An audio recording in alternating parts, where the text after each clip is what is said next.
নমস্কার দর্শকবৃন্দ, আজকে যেটা আমি আপনাদেরকে জানাবো সেটা হচ্ছে প্রধানমন্ত্রী আবাস যোজনা বা বাংলা আবাস যোজনা।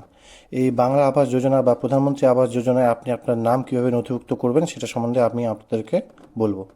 বেশিরভাগ ক্ষেত্রেই নাম নথিভুক্ত হয় আপনাদের যে পঞ্চায়েত, অর্থাৎ আপনাদের যে অঞ্চল অফিস, সেখান থেকেই গ্রাম পঞ্চায়েতরা সুপারিশ করে দেন, সেই অনুযায়ী নাম নথিভুক্ত হয়ে আসে।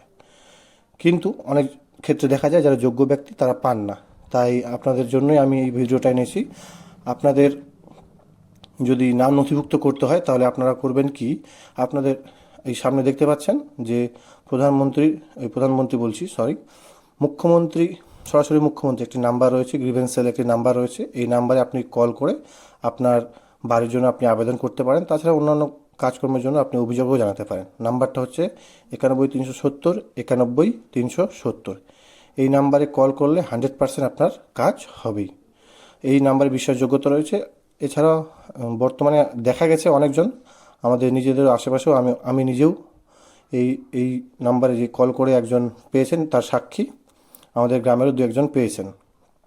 তো আপনার যদি দরকার হয়, আপনার যদি প্রয়োজন মনে হয়, আপনার যদি বিশ্বাসযোগ্য মনে হয়, তাহলে আপনি এই নাম্বারে কল করে আপনি আপনার আবেদন করতে পারেন।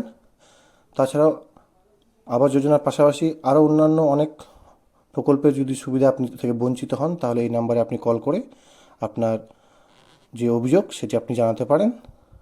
আর আশা করি, আমার বিশ্বাস রয়েছে, আপনার সেই সমস্যার সমাধান এই নাম্বারে কল করার সাথে সাথে হয়ে যাবে। তাছাড়া আপনি পরবর্তীতে আপনার স্ট্যাটাস আপনি চেক করতে পারবেন cmo.gov.in। এই ওয়েবসাইটে গিয়ে আপনি আপনার যে আবেদন করেছেন বা অভিযোগ করেছেন তার যে স্ট্যাটাস আপনি আপনার মোবাইল নাম্বার দিয়ে ওখানে আপনি চেক করতে পারবেন।